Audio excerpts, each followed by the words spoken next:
Hello guys, so shoutout nga pala sa mga tropa natin. Si Jazz Fares 3913, si Shoji Confessor 1900, Kuya Sheran Official, si Alcides iStar, si Leslie Hufano, si SKSK SCHA 26, si Gaming Art School, si Faisal Musa, and si Michael 0823. So pare-pareho sila guys ng request. Ang request sila ay turuan ko raw sila kung paano raw ba mag-register sa Turkey region sa Xbox. So recap ko lang kayo guys, no, kung hindi nyo pa napanood yung isa kong vlog about sa Xbox. Kaya sila guys nagpapaturo ng Turkey region kasi kapag may Xbox ka at naka Turkey region ka guys, so makakabili ka ng mga sobrang mura na games. Yung ibang games dito guys, again, is 10 piso lang, yung iba 20, yung iba 100 pesos, talagang bagsak na bagsak yung presyo. Kung i-compare mo siya guys dito sa PlayStation, sa mga Steam games, and syempre sa Nintendo. So lahat kasi guys ng gaming console meron ako. Ginagamit ko guys ang Nintendo Switch syempre sa mga Nintendo exclusive. Ang Sony naman ginagamit ko siya syempre sa mga Sony exclusive at sa PS Plus. So hindi talaga ako masyadong bibili ng games sa PlayStation. Kasi ang ginagamit ko lang dyan is yung PS Plus lang. So kung ano yung mga games sa PS Plus, yun lang talaga yung nilalaro ko. Then meron akong gaming laptop dito. Ito, Alienware na RTX 3080. Then meron akong ROG Ally X, which is ginagamit ko naman sila guys sa mga Steam games. So ang Xbox naman guys, ginagamit ko to sa mga paid games. So bakit mga paid games guys ang nilalagay ko sa Xbox? Dahil nga yun guys sa Turkey region. So pakita ko muna sa inyo guys yung mga games ko sa Xbox. So 76 games. So ba't ganyan karami guys yung games na nabili ko ng legit, hindi siya jailbreak, hindi siya pirated, hindi siya hack. Kasi nga guys, mura lang talaga ang mga games sa Xbox kapag ka nasa Turkey region ka. So ang pinakamahal ko sigurong nabili dito ay itong Assassin's Creed na Mirage. So nabili ko yan mga 300 pesos. Eh kapag sa PlayStation mo binili yan, mga 800 yan pataas. Lalo naman kapag ka sa Nintendo Switch mo binili yan, sobrang mahal ng mga games guys sa Nintendo Switch. So yun guys, ang isa sa mga advantage, bakit mas bumibili ako ng games sa Xbox kaysa sa PlayStation at syempre kaysa sa Nintendo. So punta lang tayo ng store, then punta tayo ng games. So ito guys, makita ko sa inyo to, Publisher Spotlight Series, no, save up to 80%. Tingnan nyo to guys, so 11.25 Turkey money, no? So kung i-convert natin sa Philippine peso yan, siguro mga 15 pesos lang yan. 7.65 Turkey money. So i-convert nyo yan, mga 10 piso lang yan. Ito guys, Assassin's Creed Ezio Collection.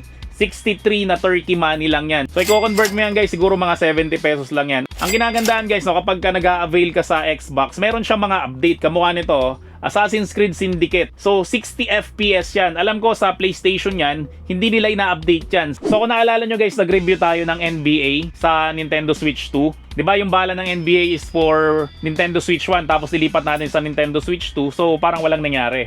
So ganoon rin guys sa PlayStation. So kung bala ng PlayStation yan tapos ilipat mo sa PS5, ganoon rin yung guys, no? 30 FPS lang yon. Pero ang maganda guys sa Xbox, ina-update niya guys yung mga games. Katulad nito guys, so 60 FPS na update yan yung Assassin's Creed na Syndicate. Ito guys, Far Cry 6, 150 na Turkey money lang, no? So, dadagdagan mo lang ng konti yan, mako-convert mo na sa Philippine peso. Siguro mga 160 to 170 pesos lang yan. Ito, Immortal Phoenix Rising, so 200 Turkey, siguro mga 220 to 230 pesos lang yan, no? So, mura lang siya. Tapos ito guys, so, meron siyang promo. Pag bumili ka ng dalawa, may libre ka na isa.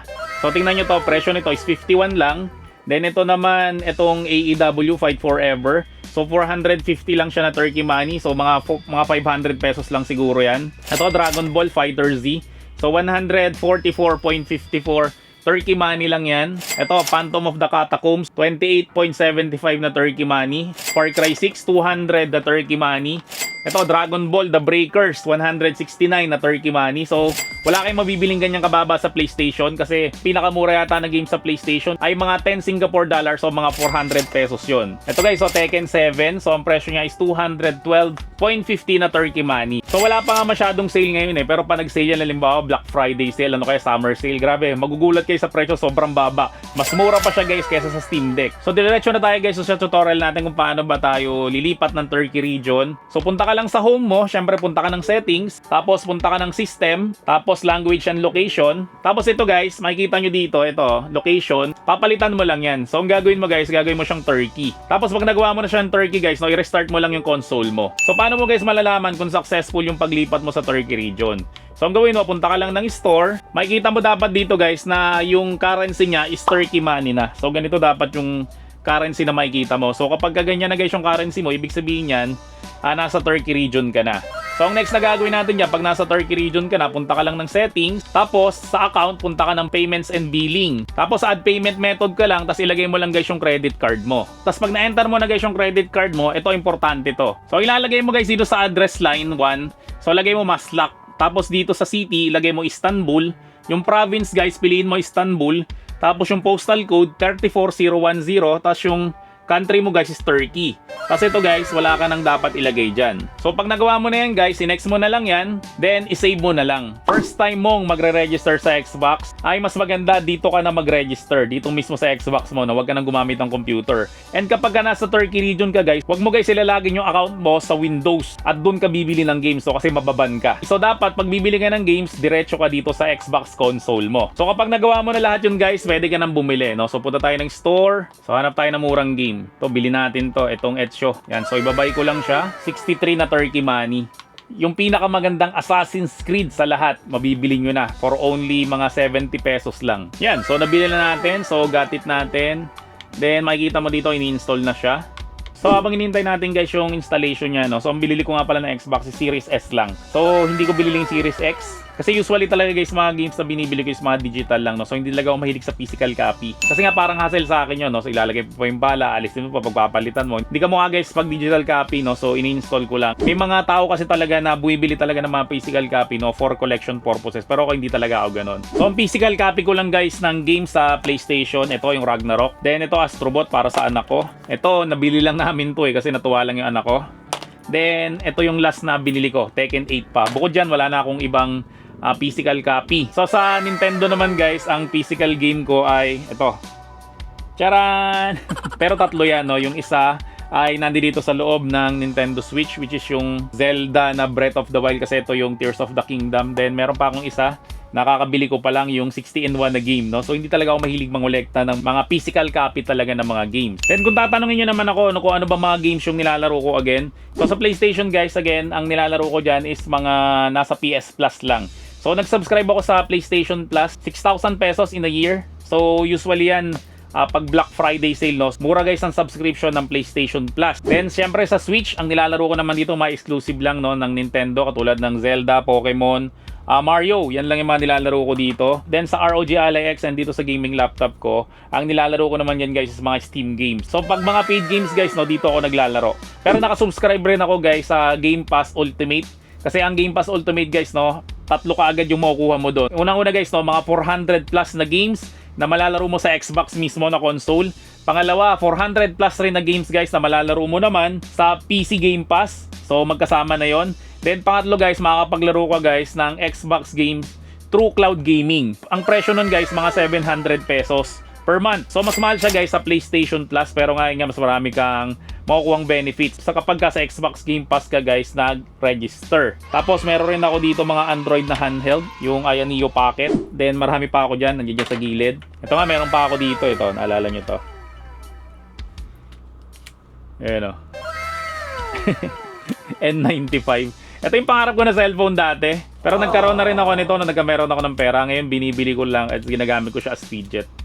Satisfying sound kasi ito dati. Grabe ang mahal nito, mga 20 years ago na yata to.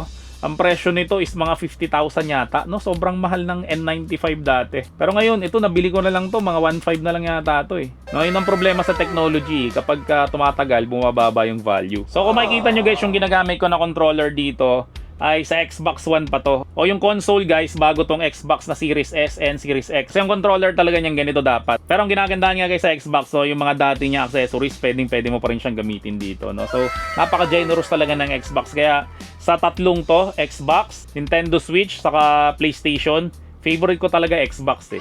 So ito na guys, gumagana na siya. So try natin laruin. Sobrang hilig ko talaga sa Assassin's Creed. Kasi Assassin's Creed guys, nilaro ko yan siguro mga bandang 2008 yata kung di ako nagkakamali. So bilib na bilib ako sa graphics nun kasi parang totoong tao na talaga. Na lagi naman natin sinasabing parang totoong tao.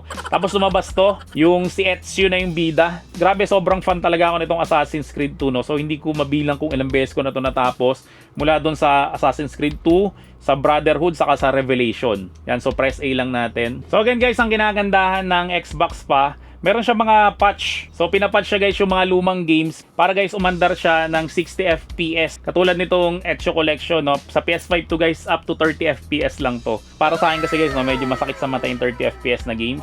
Pero sa iba naman okay lang naman yun, no? Kanya-kanya kasi tayong preferences eh. Yan, 60 FPS siya. To si Desmond Miles, patay na to eh. Grabe, parang totoong tao na talaga to sa akin dati. Pero ngayon, hindi na siya ganun kaganda. Pero makita nyo, smooth na smooth. 60 FPS. Sa PS5 to, 30 FPS lang to eh. Yun ang problema sa PlayStation eh. Pag mga lumang game, hindi niya masyadong pinapatch. So kung naaalala nyo nga yung review ko nung 2K25 sa Switch 2 guys. Pero yung bala niya guys is Switch 1, no? So ganun yung nangyari. Kahit kaya naman guys nung Switch 2 yung game, pero nalilimitahan siya guys kasi nga hindi nila pinapatch. So yung NBA 2K25 sa Switch 2 ay 30 FPS pa rin. Kahit naman guys kaya na ng hardware yung 60 FPS. Kasi nga guys, yung game na yon is lumang game. So for Nintendo Switch 1 talaga siya, no? Pero nilagay natin sa Nintendo Switch 2. Kaya yung gameplay niya guys is parang sa Nintendo Switch 1 rin. So sa mga naglalaro ng Assassin's Creed, sigurado isa to sa mga paborito nyo, yung Ezio Collection. Sa akin rin naman, ito ang pinaka-paborito ko talaga na main character, si Ezio. So kung nakatulong naman sa itong video na to, huwag mo na makakalimutan na mag-subscribe dito sa channel ko. Syempre, i-like mo na rin itong video na to.